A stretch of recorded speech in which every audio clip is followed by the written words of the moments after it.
Hi everyone, wish you growing well and welcome to super academy. कैसे हैं आप सब लोग? I hope you are doing great.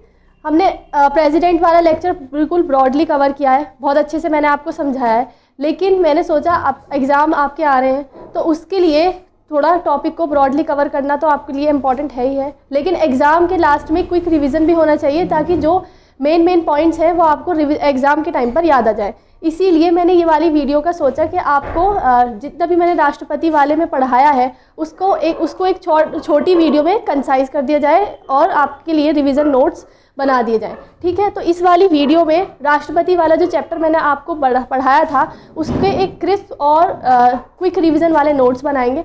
ठीक है, इसको आपको पूरा कंप्लीट चैप्टर देखना है। इसमें सिर्फ मैं वो पॉइंट्स बताऊंगी जो इम्पोर्टेंट है, और अगर आपको डिटेलिंग करनी है तो मेरे प्रीवियस लेक्चर में आप जाके देख सकते हैं। ठीक है, लेक्चर्स के लिंक्स मैं आपको डिस्क्रिप्शंस में दे दूंगी ताकि आप जो यहाँ पर आपको समझ नहीं आता है, क्योंकि यहाँ पर रिवीजन में सिर्फ मेन कॉन्सेप्ट्स बताए जाते हैं, आपको पूरा ब्रॉडली कवर करना है तो वो प्रीवियस वीडियो में आप लोग जाकर चेक करेंगे। ठीक है, सबसे पहले प्रेसिडेंट वाला लेक्चर हमने शुरू किया था।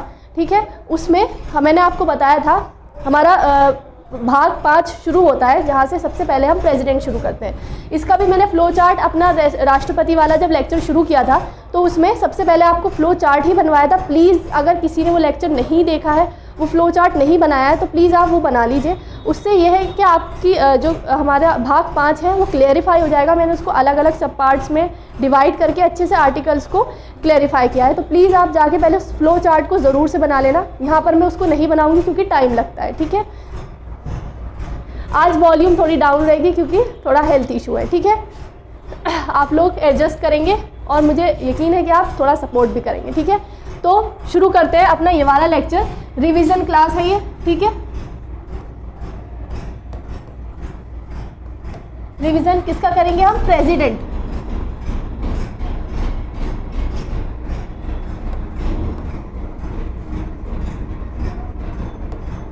प्रेसिडेंट का मैं इस वाले लेक्चर में आपको रिवाइज कराऊंगी। ठीक है, सबसे पहले आता है भाग 5।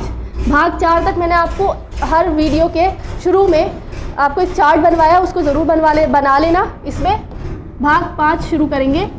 भाग 5 जिसमें संघ की कार्यपालिका का वर्णन है। संघ की कार्यपालिका। ठीक है, भाग 5 में संघ की कार्यपालिका,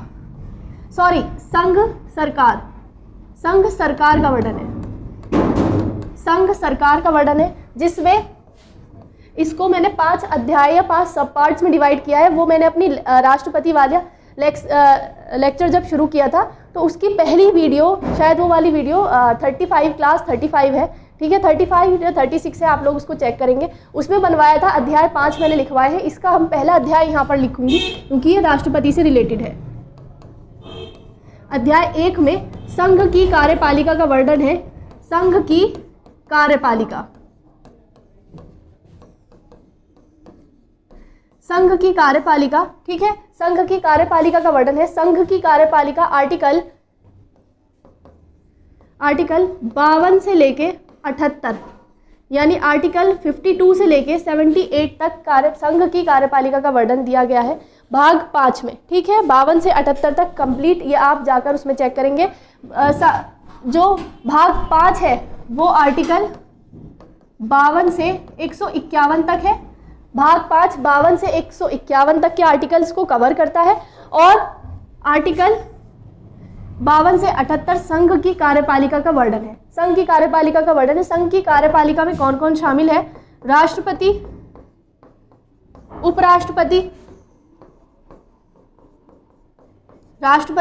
उपराष्ट्रपति, ठीक है, प्रधानमंत्री,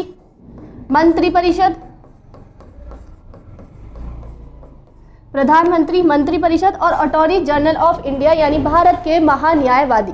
संघ की कार्यपालिका में हम इन 5 लोगों को पढ़ते हैं। राष्ट्रपति, उपराष्ट्रपति, प्रधानमंत्री, पीएम लिखा है यहाँ पर मैंने, प्राइम मिनिस्टर, प्रधानमंत्री, मंत्रिपरिषद और महान्यायवादी। भारत के महान्यायवादी। Is that clear? आपको इतना समझ में आया? ठीक है, ताकि आप लिंक हो जाए कि हम चैप्टर पढ़ने जा रहे हैं तो उसका ओवरव्यू पीछे का, आगे पीछे का होना चाहिए, ताकि आप नेक्स्ट चैप्टर को इससे मैंने, आप राष्ट्रपति पढ़ेंगे, इसके बाद मैं आपको उपराष्ट्रपति पढ़ाऊंगी, तो आने वाले चैप्टर से आप कनेक्ट हो गए। मैंने पीछे से बताया आपको कि संघ की कार्यपालिका का वर्णन है, तो आप इस चैप्टर से भी कनेक्ट हो गए, तो इसलिए आप कनेक्शन बना के पढ़ेंगे तो आपके लिए ईजिएस्ट वे होगा। ठीक है, इसमें हम राष्ट्रपति पढ़ेंगे क्योंकि राष्ट्रपति संघ की कार्यपालिका का फर्स्ट पिलर है।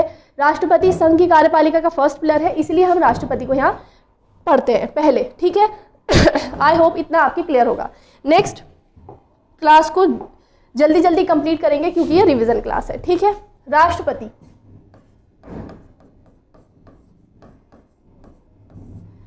अगर आपको स्क्रीनशॉट लेना है तो आप स्क्रीनशॉट ले लीजिए। ठीक, मैंने आपको समझाया है, स्क्रीनशॉट ले लीजिए, फिर आप अपने अकॉर्डिंग नोट्स बना लीजिए। ले लिया, नेक्स्ट चलेंगे राष्ट्रपति। प्रेसिडेंट, ठीक है, प्रेसिडेंट, ठीक है। आर्टिकल, भारतीय संविधान के अनुच्छेद कहाँ से कहाँ तक दिया गया है राष्ट्रपति का वर्णन? 52 से 62 तक, 52 से 62 तक। और भी आर्टिकल्स में राष्ट्रपति का वर्णन है, लेकिन मेन कॉन्सेप्ट जो राष्ट्रपति पद के लिए दिया गया है वो 52 से 62 तक है। मेन कॉन्सेप्ट राष्ट्रपति पद के लिए 52 से 62 दिया गया है। इससे ज़्यादा जैसे राष्ट्रपति की आपातकालीन शक्तियां हैं, अध्यादेश लाने की शक्तियां, वो अलग आर्टिकल्स में बिखरे हुए हैं। ठीक है, लेकिन मेन कॉन्सेप्ट जो है वो 52 से 62 तक है। वो मैंने अपनी प्रीवियस वीडियोज़ में आपको अच्छे से बताया है कि कौन कौन सी आर्टिकल्स अलग अलग दिए हुए हैं। ठीक है, मेन हमारा कॉन्सेप्ट राष्ट्रपति का यहाँ पर है, हम यहाँ से शुरू करेंगे। ठीक, आपको इतना समझ में आया, इतना आपको पता होना चाहिए कि राष्ट्रपति, ठीक है, प्रेसिडेंट देश के पहले नागरिक होते हैं, प्रथम नागरिक। राष्ट्रपति प्रथम नागरिक होते हैं, भारत राज्य के प्रधान हैं। ठीक है, राज्य के प्रधान कौन है? प्रधान राष्ट्रपति होते हैं। ठीक है, ये दो, और इनको क्या बोलते हैं? औपचारिक कार्यपालिका, औपचारिक कार्यपालिका। कॉन्स्टिट्यूशन लैंग्वेज में इन्हें डी ज्यूरे एग्जीक्यूटिव बोलते हैं। क्या बोलते हैं? De jure executive, de jure executive. क्या बोलते हैं? De jure executive. औपचारिक प्रधान होते हैं, औपचारिक कार्यपालिका होते हैं, डी ज्यूरे एग्जीक्यूटिव बोला जाता है इनको। ठीक है, ये मेन थोड़े से राष्ट्रपति के बारे में कॉन्सेप्ट हैं, अलग अलग पूछे जाते हैं। डी ज्यूरे एग्जीक्यूटिव किसे बोलते हैं? राज्य का प्रधान कौन है? और देश का प्रथम नागरिक किसे बोला जाता है? तो राष्ट्रपति को बोला जाता है। ठीक है, इसके बाद राष्ट्रपति से रिलेटेड आर्टिकल्स शुरू करेंगे। आर्टिकल 52, आर्टिकल 52 राष्ट्रपति का लेसन में सबसे पहला जो आर्टिकल आता है राष्ट्रपति के बारे में वो आर्टिकल 52 है। संघ की कार्यपालिका का वर्णन 52 से 78 है। तो संघ की कार्यपालिका का फर्स्ट पिलर राष्ट्रपति, तो 52 में सबसे पहले राष्ट्रपति का पद दिया गया है। क्या दिया गया है? राष्ट्रपति का पद। इस आर्टिकल में कहा गया है there shall be a president, यानी राष्ट्रपति का पद किसमें है? आर्टिकल 52 में। तो खाली पद लिखूंगी क्योंकि ये रिवीजन क्लास है, इसका सिर्फ हम मेन कॉन्सेप्ट पढ़ेंगे। इससे पहले मैंने आपको इसको डिटेलिंग मैंने अपनी प्रीवियस वीडियो में कर दिया। ठीक है, राष्ट्रपति का पद, राष्ट्रपति का पद किसमें दिया गया हुआ है? आर्टिकल 52 में।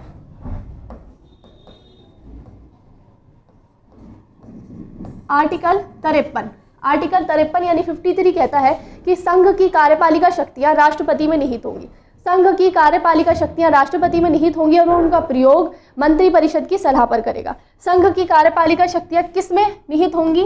संघ की कार्यपालिका शक्तियां, संघ की कार्यपालिका शक्तियां किस में निहित होंगी? राष्ट्रपति में,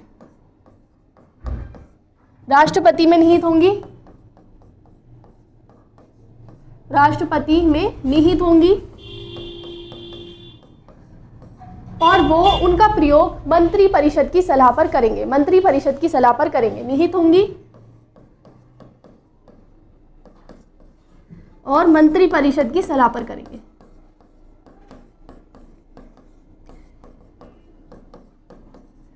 इससे दो बातें आपको क्लियर होती हैं। एक तो राष्ट्रपति भारत राज्य के औपचारिक प्रधान है, औपचारिक प्रधान है, वास्तविक प्रधान नहीं है। वास्तविक का मतलब होता है जिसके पास असल में पावर्स होती है। यहाँ पर औपचारिक प्रधान है, प्रधान तो है लेकिन अपनी शक्तियों का प्रयोग किसके आधार पर करेंगे, मंत्रिपरिषद की सलाह पर करेंगे। और दूसरा, राष्ट्रपति को मंत्रिपरिषद की सलाह मानने के लिए यहाँ बाध्यता दी गई है। संवैधानिक तौर पर राष्ट्रपति को मंत्रिपरिषद की सलाह मानने की बाध्यता है। तो दो बातें आपको इस आर्टिकल से पता चलती हैं कि राष्ट्रपति औपचारिक प्रधान होते हैं और मंत्रिपरिषद की सलाह मानने के लिए बाध्य है। Is that clear? ये क्लियर हुआ। 52 में पद दिया गया हुआ है, 53 में कहा गया है संघ की कार्यपालिका का प्रधान कौन होंगे, औपचारिक प्रधान कौन होंगे, राष्ट्रपति।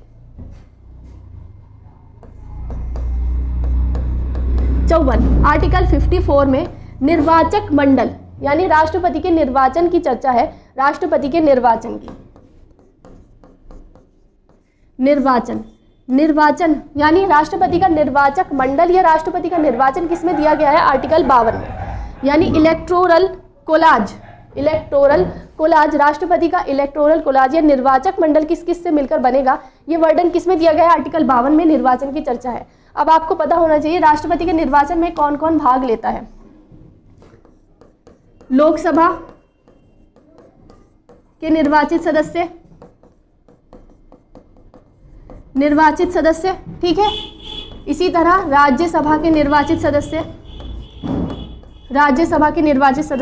या आप इनको संसद के निर्वाचित सदस्य भी बोल सकते हैं, संसद के निर्वाचित सदस्य भी बोल सकते हैं। फिर राज्य विधानसभाओं के निर्वाचित सदस्य, यहाँ ध्यान रखना है विधानसभा के निर्वाचित सदस्य, विधान परिषद के सदस्य इसमें भाग नहीं लेते हैं, विधान परिषद के सदस्य इसमें भाग नहीं लेंगे।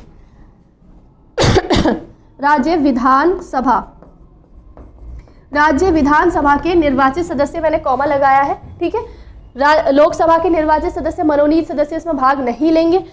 जैसे एंग्लो इंडियंस को राष्ट्रपति मनोनीत करते हैं, वो लोकसभा के निर्वाचित मनोनीत सदस्य होते हैं, वो भाग नहीं लेंगे। इसी तरह राज्यसभा के निर्वाचित सदस्य जो 12 सदस्य राष्ट्रपति द्वारा निर्वाचित किए जाते हैं, वो भाग नहीं लेंगे।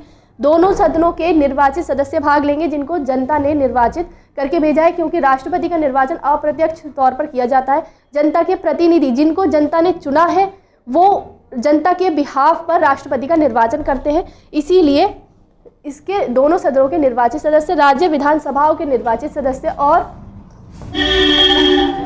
यूनियन टेरिटरीज यानी केंद्र शासित प्रदेश जहां विधानसभाएं हैं, केंद्र शासित प्रदेश जैसे दिल्ली, पौंडीचेरी और कहाँ पर, जम्मू कश्मीर, 3 जगह राज्य विधानसभाएं हैं, वहाँ के निर्वाचित सदस्य।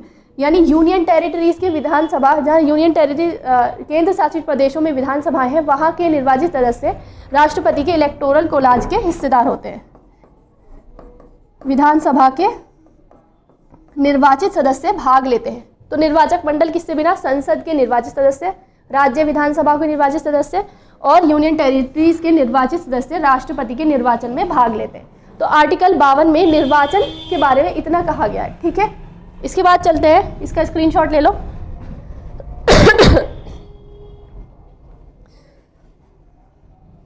नेक्स्ट है आर्टिकल 55। 54 में निर्वाचन दिया हुआ है या निर्वाचक मंडल दिया हुआ है। 55 में निर्वाचन की रीति, निर्वाचन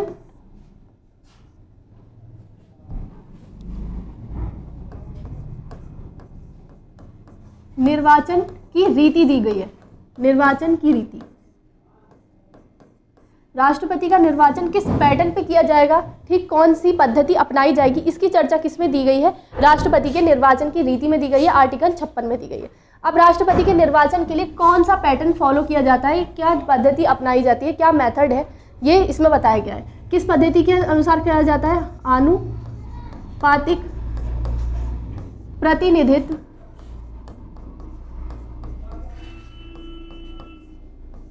पद्धति के अनुसार, आनुपातिक प्रतिनिधित्व पद्धति अनुसार एकल संक्रमणीय मत प्रणाली द्वारा अप्रत्यक्ष रूप से गुप्त मतदान, यानी कौन सा गुप्त मतदान, कौन व्यक्ति किसको वोट दे रहा है, ये गुप्त रखा जाता है। ठीक है। आनुपातिक प्रतिनिधित्व पद्धति के अनुसार एकल संक्रमणीय मत प्रणाली द्वारा अप्रत्यक्ष रूप से गुप्त मतदान। पहले अप्रत्यक्ष रूप से मैंने आपको बताया, इनडायरेक्ट निर्वाचन होता है, जनता के बिहाफ पे जनता के चुने हुए प्रतिनिधि, ठीक है, जो लोकसभा में जनता के प्रतिनिधि हैं, राज्य विधानसभाओं में प्रतिनिधि हैं, यूनियन टेरिटरीज में जो जनता के प्रतिनिधि हैं, वो जनता के बिहाफ पे राष्ट्रपति का निर्वाचन करते हैं। ठीक है। तो अप्रत्यक्ष हो गया, इनडायरेक्ट हो गया, ये आपके समझ में आ गया। गुप्त मतदान होता है कौन व्यक्ति किस को वोट दे रहा है, ये गुप्त रखा जाता है, इसलिए गुप्त मतदान होता है। नेक्स्ट है आनुपातिक प्रतिनिधित्व पद्धति। आनुपातिक प्रतिनिधित्व पद्धति का मतलब होता है कि इसकी मैंने डेफिनेशन अपने प्रीवियस वीडियो में लिखवाई है, उसका जो क्लास है 37, क्लास 37 में मैंने इसको अच्छे से क्लैरिफाई किया है। यहाँ पर मैं सिर्फ आपको इसकी डेफिनेशन बता देती हूँ। आनुपातिक पद्धति का मतलब होता है कि राज्य विधानसभाओं में, और जितनी भी राज्य विधानसभाएं अलग अलग हैं, ठीक है, 28 राज्यों में अलग अलग राज्य विधानसभाएं हैं, उनके लिए मतों का जो मत के मूल्यों की गणना की जाएगी। ऐसी यूनियन टेरिटरीज में जो विधानसभा है, उनके लिए जो मतों की मूल्य की गणना की जाएगी, उसमें एक ही पैटर्न को फॉलो किया जाएगा। इसका मतलब सीधा आप ये समझिए कि राज्य विधानसभाएं जितनी भी हैं, 28 राज्य हैं, 28 राज्यों में विधानसभाएं हैं, ठीक है, फिर 3 यूनियन टेरिटरीज में विधानसभाएं, इसमें जितने भी एमएलए हैं, उनके जो वोट वैल्यू काउंट की जाएगी, उसके लिए एक ही पद्धति को अपनाया जाएगा, एक ही पद्धति को अपनाया जाएगा। ठीक, एक तो मतलब इसका ये हो गया। फिर इसकी डेफिनेशन में कंप्लीट बता रही हूँ आपको, ठीक है। एक तो एक ही पद्धति को अपनाया जाएगा सभी राज्य विधानसभाओं में। ठीक, इसके साथ साथ राज्य विधानसभाओं के जो मतों का, कुल एमएलए जितने भी है राज्य विधानसभाओं के मतों का मूल्य निकाला जाएगा, वो संसद के सदस्यों के मत मूल्य के बराबर होना चाहिए। उनका योग, आप ध्यान से इसको समझो कि जितनी भी 28 राज्य, 28 विधानसभाएं, ठीक है, और प्लस 3 यूनियन टेरिटरीज, इसमें जितने भी, इसकी डेफिनेशन मैंने पीछे लिखवाई है, अपना लेक्चर 37 है, उसमें डेफिनेशन लिखवाई है, मैं यहाँ पर आपको इसका मतलब बता रही हूँ। ठीक है। 28 राज्य में विधानसभाएं, 3 यूनियन टेरिटरीज में विधानसभाएं, इन सब के जो मतों का मूल्य काउंट किया जाएगा, उसके लिए एक ही पद्धति को अपनाया जाएगा। एक मतलब तो ये, इसके साथ प्लस इन सब का जो वोट वैल्यू निकल कर आएगी, 5.5 लाख निकल के आती है लगभग, इनकी वोट वैल्यू जो निकल के आएगी लगभग 5.5 लाख, वो जितने भी संसद के निर्वाचित सदस्य हैं, उनका जो मत मूल्य है उसके बराबर होनी चाहिए। ठीक है, उनका अनुपात सेम होना चाहिए। यहाँ पर इसका मतलब ये है। ठीक है, ये राज्य विधानसभाओं का मत मूल्य निकल के आएगा लगभग 5.5 लाख, इतना ही सांसद के मत मूल्य निकल के आते हैं, संसद के निर्वाचित सदस्यों का वोट वैल्यू निकल के आता है लगभग 5.5 लाख। ठीक, तो अनुपात सेम हो गया। ठीक है, यही होती है आनुपातिक प्रतिनिधित्व पद्धति। आनुपातिक प्रतिनिधित्व पद्धति, इसकी डेफिनेशन अगर आप लिखना चाहें तो लिख सकते हैं कि राज्य विधानसभाओं और जो केंद्र शासित प्रदेश हैं, उनकी विधानसभाओं में जो मतों के मूल्यों की गणना की जाएगी, उसके लिए समान पद्धति का अनुसरण किया जाएगा, और कुल इनका योग, कुल राज्य विधानसभा और केंद्र शासित प्रदेशों की विधानसभाओं का जो मत मूल्य निकल कर आएगा, वो उसका योग और संसद के सदस्यों के जो निर्वाचित सदस्य हैं, उनके मत मूल्यों का योग बराबर होना चाहिए। इसका मतलब होता है आनुपातिक प्रतिनिधित्व पद्धति। ठीक है, सबका प्रतिनिधित्व समान है। एक तरीके से इसको समझो कि सभी का प्रतिनिधित्व समान है, इसका मतलब होता है आनुपातिक प्रतिनिधित्व पद्धति। ये समझ आया आपको? इसको मैं रफ कर रही हूँ, ठीक है, समझाने के लिए। फिर एकल संक्रमणीय मत प्रणाली का मतलब होता है सिंगल ट्रांसफरेबल वोट सिस्टम का मतलब है कि आपको जितने भी प्रत्याशी हैं, मतलब राष्ट्रपति के चुनाव के लिए जितने लोग खड़े हुए हैं, उनको आपको वरीयता क्रम में वोट देना है। 4 लोग हैं तो आप 4 प्रेफरेंस में वोट देंगे, फर्स्ट, सेकंड, थर्ड, फोर्थ। ठीक है, इसका मतलब होता है एकल संक्रमणीय मत प्रणाली का मतलब होता है जितने प्रत्याशी हैं उनको उनकी वरीयता क्रम में वोट देना, और जिसके सबसे कम वोट होंगे वो ट्रांसफ़र हो जाएंगे दूसरे वोटर्स को, जिसके ज़्यादा है उसको ट्रांसफ़र हो जाएंगे। ठीक, इसका मतलब ये होता है। इसकी डेफिनेशन मैंने अपनी क्लास 37 में मैंने इसको अच्छे से समझाया है। वोट वैल्यू कैसे निकाली जाती है वो भी इसमें बताया है। यहाँ पर रिवीजन है तो हम मेन कॉन्सेप्ट लेके चलेंगे। इसको आपको डिटेलिंग करनी है तो क्लास 37 में जाके आप देख सकते हैं। ठीक, निर्वाचन की रीति समझ में आई? इसका स्क्रीनशॉट ले लो। निर्वाचन की रीति और कोटा भी दिया हुआ है। ठीक है, न्यूनतम कोटा मैंने आपको बताया 5.5 लाख बैठता है, ठीक है। ये राज्य विधानसभाओं का है सारी, और ये सांसद, कुल सांसदों का कुल निर्वाचित सांसदों के मत मूल्य तो कितना हो गया 11 लाख, लगभग 11 लाख, ठीक है।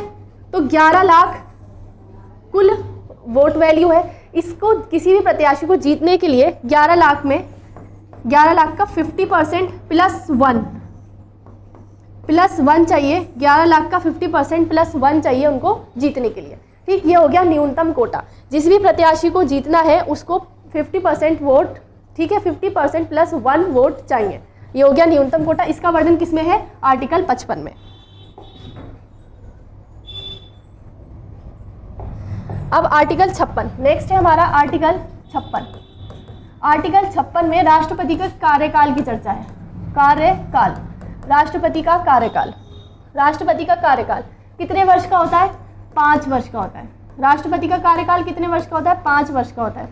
पद धारण करने की तिथि से, पद धारण के पीछे एमसीक्यूज पूछा हुआ है। मैंने अपने एमसीक्यूज वाली क्लास में आपको बताया भी है, एमसीक्यूज कराया है जो प्रीवियस ईयर में पूछा गया है कि पद धारण करने की तिथि से 5 वर्ष का कार्यकाल होता है। तो पूछता है कि 5 वर्ष कब से काउंट होते हैं? तो पद धारण करने की तिथि से काउंट होते हैं। 5 वर्ष का कार्यकाल होता है।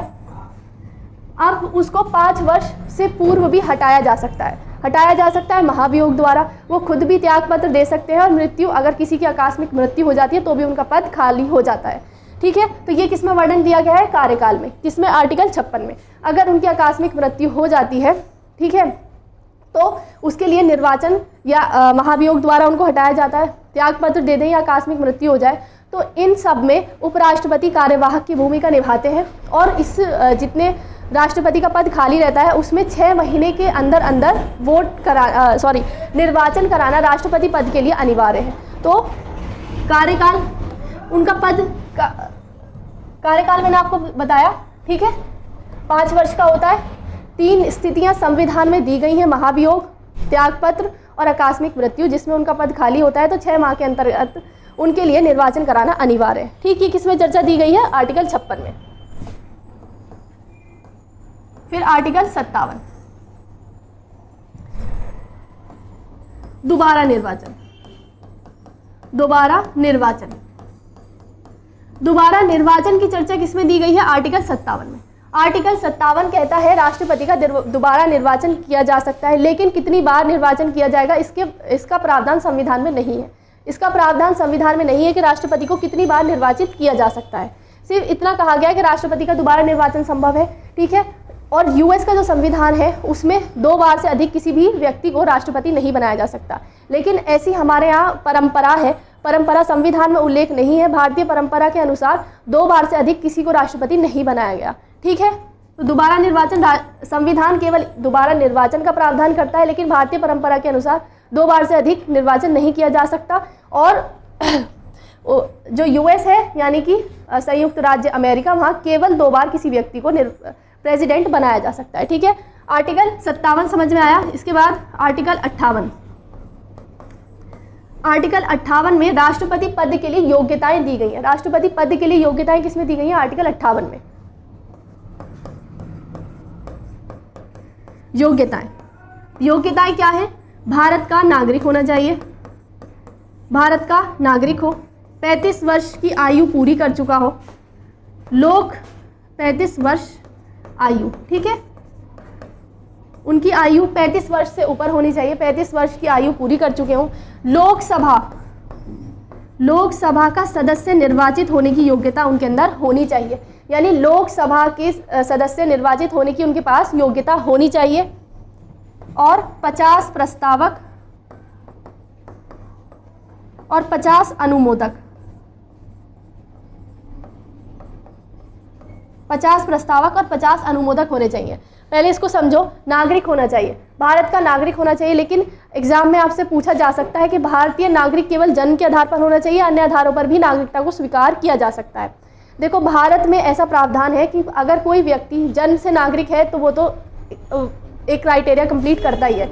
लेकिन अगर किसी ने अन्य आधारों पर भी नागरिकता ग्रहण की है और वो भारत का नागरिक कंप्लीटली बन गया है, कंप्लीटली नागरिक होना चाहिए, भारत की नागरिकता उसने ग्रहण कर ली है, तो वो भी राष्ट्रपति पद के लिए उम्मीदवार हो सकता है। हमारे यहाँ जन्म के आधार पर भी और अन्य आधार पर भी नागरिकता को स्वीकार किया गया है, जबकि यूएस में केवल जन्म के आधार पर नागरिकता को मान्यता मिली हुई है। लेकिन हमारे यहाँ एग्जाम में आपसे पूछा गया है पीछे कि क्या केवल भारत में जन्म के आधार पर नागरिकता को स्वीकार किया गया है? नहीं, जन्म के आधार को स्वीकार किया गया है, इसके साथ साथ अन्य आधार पे भी नागरिकता को स्वीकार्य या मान्यता दी गई है। 35 वर्ष की आयु पूरी कर चुका हो, ये उनकी योग्यता है। इसके साथ साथ लोकसभा का सदस्य निर्वाचित होने की योग्यता होनी चाहिए उनके अंदर, और 50 प्रस्तावक, जिस भी उम्मीदवार को राष्ट्रपति पद के लिए चुनाव में खड़ा होना है उसको अपने प्रस्ताव को पेश करने के लिए 50 लोगों का समर्थन चाहिए, हस्ताक्षरित समर्थन चाहिए। 50 लोग उनके नाम का समर्थन करें, उनके प्रस्ताव को लेकर जाए, और 50 लोग उनके समर्थन के लिए चाहिए। सांसद कुल मिला के संसद में 100 लोग ऐसे होने चाहिए जो उनके नाम का समर्थन करें। 50 लोग उनके प्रस्ताव को लेके जाएंगे, 50 लोग उनका समर्थन करेंगे। जो लेकर जाएंगे वो प्रस्तावक, और जो समर्थन करेंगे उनको अनुमोदक बोलते हैं। ठीक, तो योग्यताओं में क्या हो गया? नागरिक होने चाहिए, 35 वर्ष की आयु कंप्लीट होनी चाहिए, लोकसभा के सदस्य निर्वाचित होने की उनके अंदर योग्यता होनी चाहिए, 50 प्रस्तावक और 50 अनुमोदक। इसका स्क्रीनशॉट लो। योग्यताएं कंप्लीट हो गई हमारी। नेक्स्ट है दशाएं।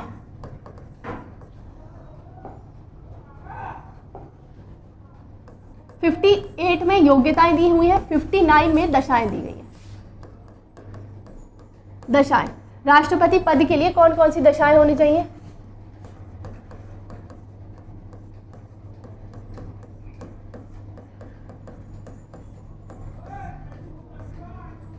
पागल या दिवालिया ना हो, ठीक है, पागल या दिवालिया ना हो, सॉरी मिट गया, ठीक है, मैंने आपको बता दिया, पागल या दिवालिया ना हो, ठीक है। लाभ के पद पर नहीं होना चाहिए, लाभ का पद नहीं होना चाहिए, और ये ध्यान रखना है, राष्ट्रपति, उपराष्ट्रपति, प्रधानमंत्री, मंत्रिपरिषद या ये लाभ का पद नहीं होते हैं, ठीक है। कोई भी मंत्री लाभ का पद नहीं है। राष्ट्रपति, उपराष्ट्रपति, राज्यपाल, प्रधानमंत्री और कोई भी मंत्री लाभ का पद नहीं है। अगर वो, ठीक है, सरकारी नौकरी में है तो वो लाभ का पद माना जाता है, ठीक है। और संसद या विधानसभा का सदस्य नहीं होना चाहिए। अगर है, संसद या विधानसभा का सदस्य नहीं होना चाहिए। अगर है तो जिस दिन उनका निर्वाचन हो जाएगा, उस दिन से उनको उसकी सदस्यता त्यागनी पड़ेगी, ठीक है। संसद या विधानसभा का सदस्य नहीं होना चाहिए, ठीक है, विधानसभा का सदस्य नहीं होना चाहिए। अगर है तो जिस दिन उनका निर्वाचन हो जाएगा उस दिन से उनको उस पद से त्यागपत्र देना होगा। किस पद से? सांसद या विधायक वो हैं तो, ठीक है। तो ये दशाएं हैं, 3 दशाएं मैंने आपको बता दी। फिर इसके बाद आता है आर्टिकल 60। इसमें राष्ट्रपति की शपथ दी गई है। राष्ट्रपति की शपथ किसके सामने लेते हैं? राष्ट्रपति को शपथ कौन दिलाता है? तो भारत के सीजीआई राष्ट्रपति को शपथ दिलाते हैं। चीफ जस्टिस ऑफ इंडिया राष्ट्रपति को शपथ दिलाते हैं, ठीक। राष्ट्रपति की शपथ मैंने आपको अपने प्रीवियस लेक्चर में बताई थी कि कौन सी होती है, ठीक, वहाँ से आप चेकआउट कर सकते हैं। फिर उसके बाद आर्टिकल 61, ये थोड़ा बड़ा है, इसको मैं यहाँ समझा देती हूँ आपको। आर्टिकल 61 में महाभियोग दिया गया है। राष्ट्रपति को उनके पद से महाभियोग द्वारा हटाया जा सकता है, ठीक है। राष्ट्रपति को उनके पद से महाभियोग द्वारा हटाया जा सकता है। संविधान में राष्ट्रपति के पद से उनको हटाने के लिए 3 आधारों का वर्णन दिया गया है। 3 आधार दिए गए हैं, ठीक है। संविधान का उल्लंघन करते हैं तो संविधान का उल्लंघन करते हैं, ठीक है। ये आधार बता रही हूं मैं आपको। संविधान का उल्लंघन, अन्य राज्य के प्रभाव में आ जाए, ठीक है। अन्य राज्य का मतलब यहाँ देश है, ठीक है, यहाँ देश है, यानी किसी और देश के प्रभाव में आ जाए तो, ठीक है, अन्य राज्य के प्रभाव में आ जाए तो,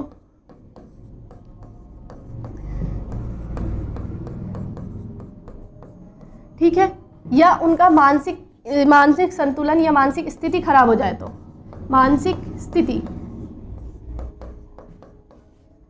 मानसिक स्थिति अगर उनकी खराब हो जाए तो ये 3 आधार संविधान में दिए हुए हैं। कौन कौन से संविधान का उल्लंघन कर दें, यानी मंत्रिपरिषद की सलाह को ना माने तो संविधान का उल्लंघन कर दें, या अन्य राज्य के प्रभाव में आ जाए, मानसिक स्थिति खराब हो जाए, तो इन आधारों पर संसद उन पर महाभियोग चला सकती है। संसद उन पर महाभियोग चला सकती है। अब महाभियोग के चलाने की प्रक्रिया संसद, पहले तो ये ध्यान रखना है, संसद द्वारा चलाया जाएगा। संसद इसको शुरू कर सकती है। संसद के किसी भी सदन में राष्ट्रपति पर महाभियोग की प्रक्रिया को शुरू किया जा सकता है। संसद के किसी भी सदन में राष्ट्रपति के लिए महाभियोग की प्रक्रिया को शुरू किया जा सकता है। अब आपको ध्यान रखना है, संसद में 2 सदन होते हैं, लोकसभा या राज्यसभा। किसी भी सदन में महाभियोग की प्रक्रिया, पीछा पूछा गया है कि किस सदन में राष्ट्रपति के लिए महाभियोग की प्रक्रिया शुरू की जा सकती है, तो किसी भी सदन में शुरू की जा सकती है। अब महाभियोग की प्रक्रिया को शुरू करने के लिए कितने लोगों का समर्थन चाहिए? 1/4, यानी कि जिस सदन में आप महाभियोग की प्रक्रिया शुरू करना चाहते हैं तो उसमें प्रस्ताव को पेश करने के लिए, महाभियोग का प्रस्ताव पेश करने के लिए 1/4 सदस्यों का समर्थन चाहिए। ठीक है, 1/4 सदस्यों का समर्थन चाहिए प्रस्ताव को पेश करने के लिए। फिर उसके बाद जिस सदन में उसके प्रस्ताव को पेश किया गया है उसमें उसको पारित करने के लिए 2/3 बहुमत की आवश्यकता है।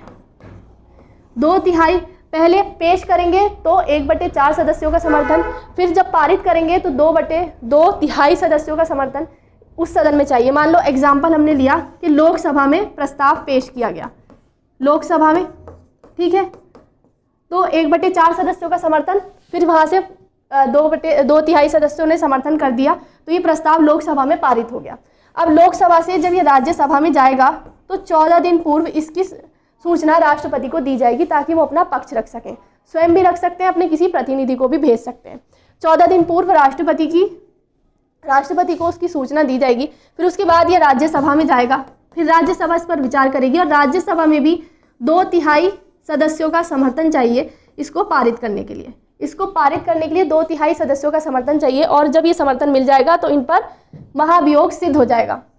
महाभियोग सिद्ध हो जाएगा और जिस दिन महाभियोग सिद्ध होगा उसी दिन राष्ट्रपति अपने पद से मुक्त समझे जाएंगे। उसी दिन राष्ट्रपति अपने पद से मुक्त समझे जाएंगे। और आपको इतना ध्यान रखना है कि अगर लोकसभा में ये पारित हो गया और राज्यसभा में पारित नहीं हुआ तो ये खत्म हो जाएगा, ये विधेयक यहीं खत्म हो जाएगा, प्रस्ताव यहीं समाप्त हो जाएगा, आगे नहीं जाएगा। ठीक है, और अगर ये भी पारित कर देते हैं तो महाभियोग सिद्ध हो जाएगा। ठीक है, और इसी दिन से ये अपने पद से मुक्त माने जाएंगे। महाभियोग समझ में आया? ठीक, इसका स्क्रीनशॉट ले लो अगर समझ में।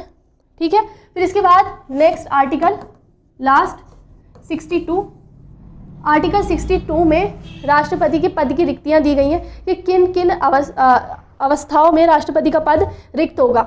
एक तो जब कार्यकाल समाप्त हो जाएगा, ठीक है, कार्यकाल की समाप्ति हो जाएगी, ठीक, महाभियोग त्यागपत्र दे दे या आकस्मिक मृत्यु हो जाए या उनका अवैध निर्वाचन हो जाए, तब इन परिस्थितियों में उनका पद रिक्त हो जाएगा। आर्टिकल 62 में राष्ट्रपति के पद की रिक्तियां दी गई हैं। ये आपका राष्ट्रपति कंप्लीट हो गया। इसके बाद राष्ट्रपति की शक्तियां, ये ब्रॉड टॉपिक है, ये मैंने आपको कंप्लीट कराया है अपने लेक्चर्स में। ठीक है, राष्ट्रपति की जो शक्तियां हैं, विधायी शक्तियां कौन सी हैं, कार्यकारी शक्तियां कौन सी हैं, सैन्य, राजनैतिक, ठीक है, डिप्लोमेटिक्स, ये सब मैंने आपको, विवेकीय शक्तियां पूछी जाती हैं, कार्यकारी शक्तियां, 2 शक्तियां जो इंपॉर्टेंट है। ठीक, फिर उनकी अध्यादेश जारी करने की शक्ति किसमें, ये मैंने आपको अपने प्रीवियस लेक्चर में बताया है। ये ब्रॉड टॉपिक है, इसको आप वहाँ से कवर करेंगे। राष्ट्रपति का जो रिवीजन नोट्स है वो यहाँ कंप्लीट हो जाता है आपका। ठीक है, ये रिवीजन मैंने कंप्लीट करा दिया है। अपनी वीडियोस जो मैंने बताई हैं उसकी लिंक मैं आपको डिस्क्रिप्शन में दे दूंगी। अगर बीच में आपको कोई टॉपिक समझ में नहीं आया है, क्योंकि यहाँ पर मेन कॉन्सेप्ट समझाया है मैंने, आपको ब्रॉडली कवर करना है तो आप वीडियो से जाकर कवर करेंगे। ठीक है, ये कंप्लीट हो गया है, इसके नोट्स ज़रूर से बना लेना और सब बच्चे सपोर्ट करेंगे। ठीक है, थैंक यू सो मच।